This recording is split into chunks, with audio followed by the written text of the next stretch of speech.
The disturbing case of Herbert the Earthquake Killer Mullin. Herbert Mullin was born in Salinas, California on April 18, 1947.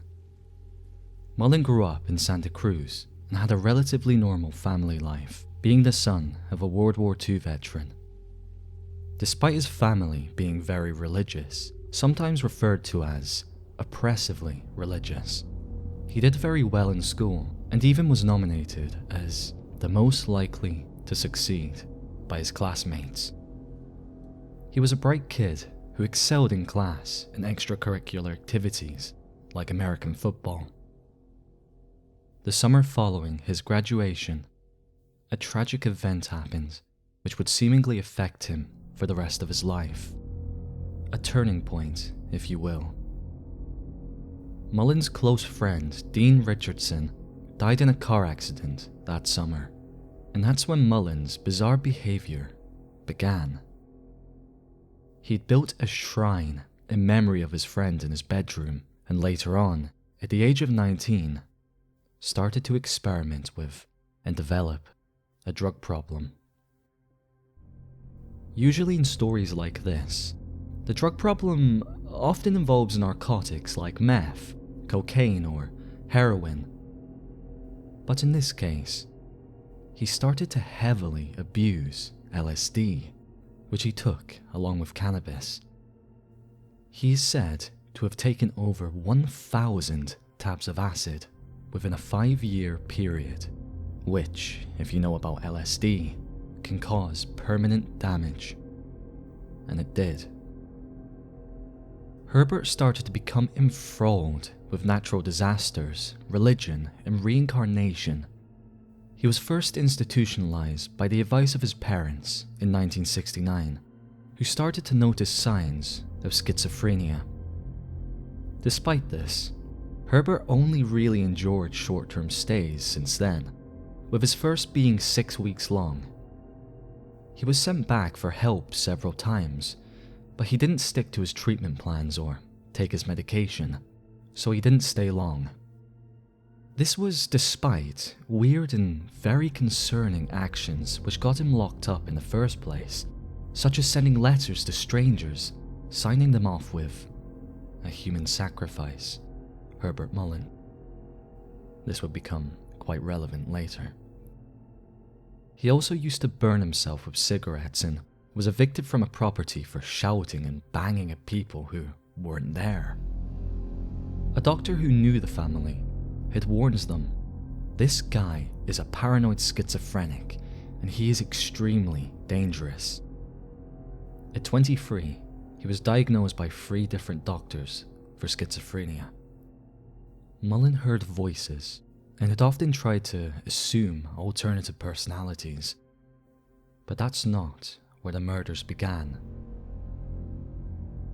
As he became more ill, he became obsessed with the idea of earthquakes. A mathematician in January of 1973 predicted that the San Andreas Fault would become unstable once again and result in earthquakes which would ravage California. Mullin believed that the earthquakes would rip California apart and throw them deep under the Pacific Ocean. In a podcast on the Sean Atwood channel with former prisoner Jamie Morgan Kane, he explained that Mullin believed that these earthquakes could only be prevented through bloodshed, and that all the other possible earthquakes were prevented by wars that had happened. Vietnam was the latest of these wars, and because Vietnam was dying down, that the lack of bloodshed would lead to disastrous earthquakes. His birthday landed on the same day as the anniversary of the 1906 San Francisco earthquakes. So, as a paranoid schizophrenic man usually does, he started to develop severe delusions of grandeur.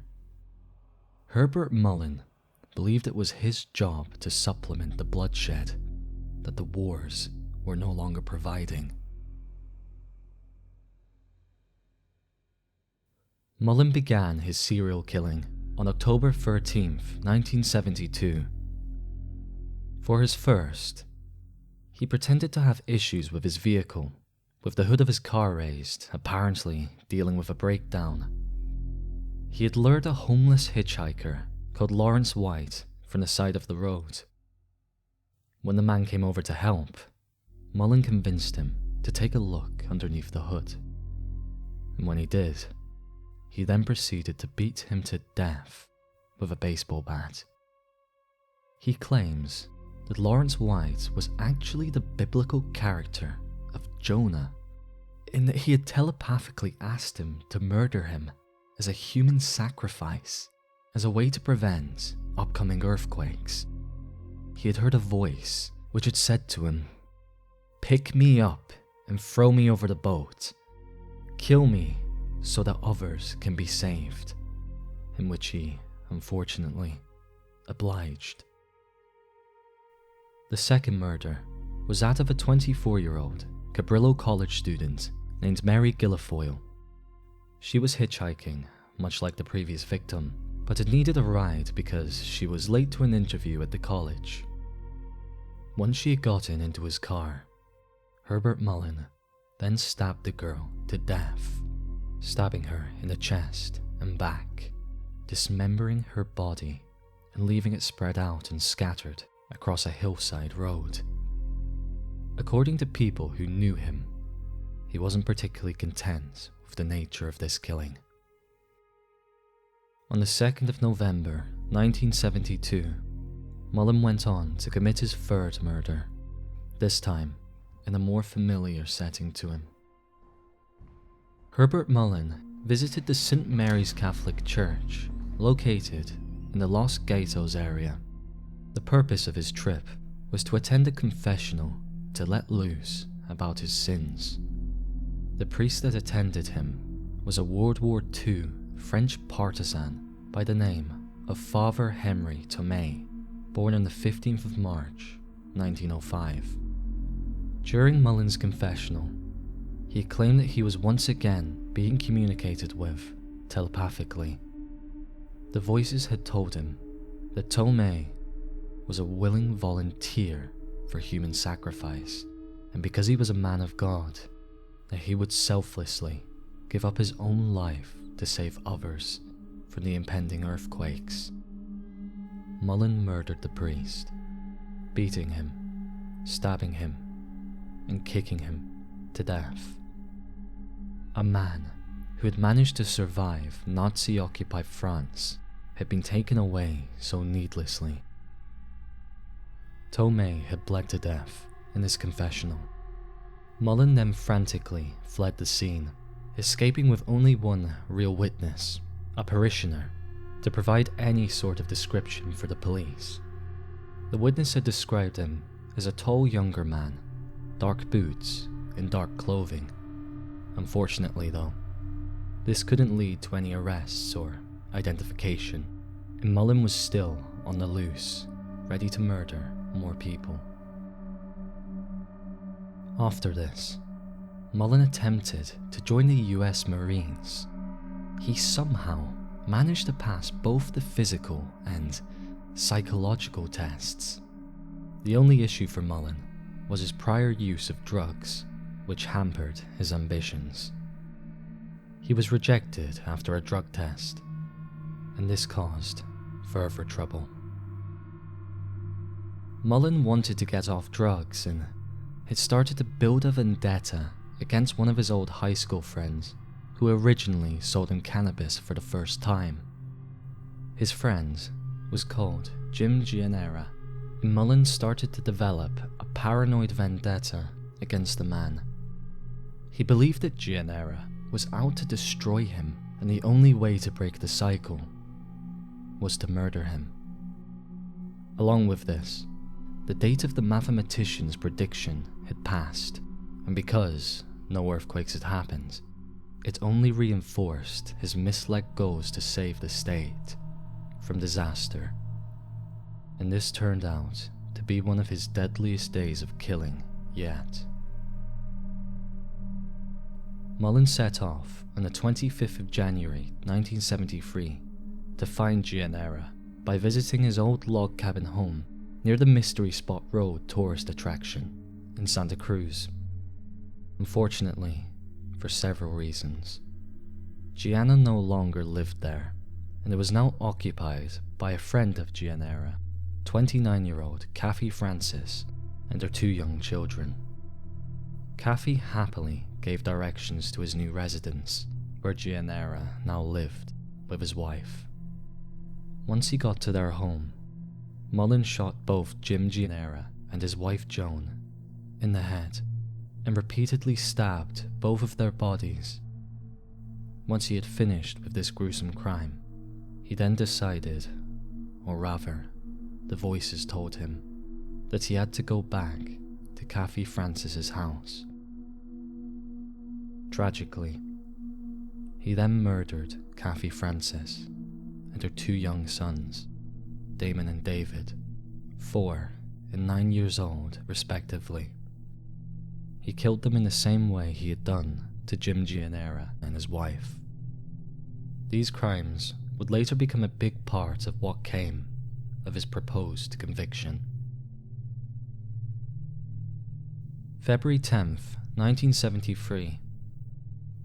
Mullin was visiting Henry Cowell Redwood State Park in Santa Cruz when he came across a group of teenagers who were illegally camping in the park.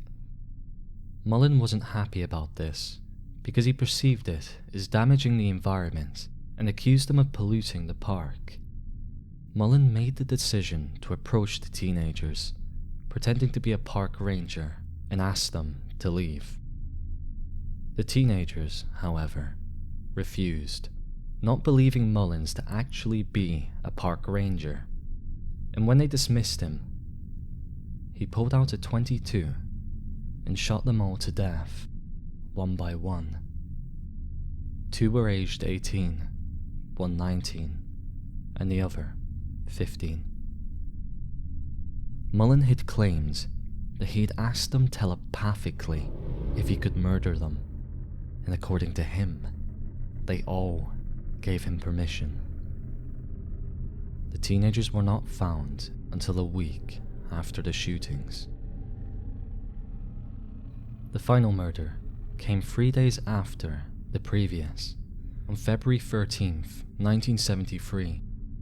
It was a sunny day, and his final victim, Fred Perez, a 72-year-old retired fisherman, was minding his own business, weeding his lawn at his Garkey Street home. Mullin drove past his house, but had decided, for seemingly no reason, to turn back around and parked his car up in that street. He then got out of his vehicle and, using a rifle that he had confiscated from the teenagers he killed in the park, laid the gun on the hood of his car and shot Perez in the heart, killing him instantly. He then calmly got back into his car and drove off. As a result of his calm demeanor and the fact he'd killed him in broad daylight, a neighbor was able to take down his license plate and handed the information over to the police. Not long after, he was stopped and arrested on an intersection of Highway 9 and Coral Street.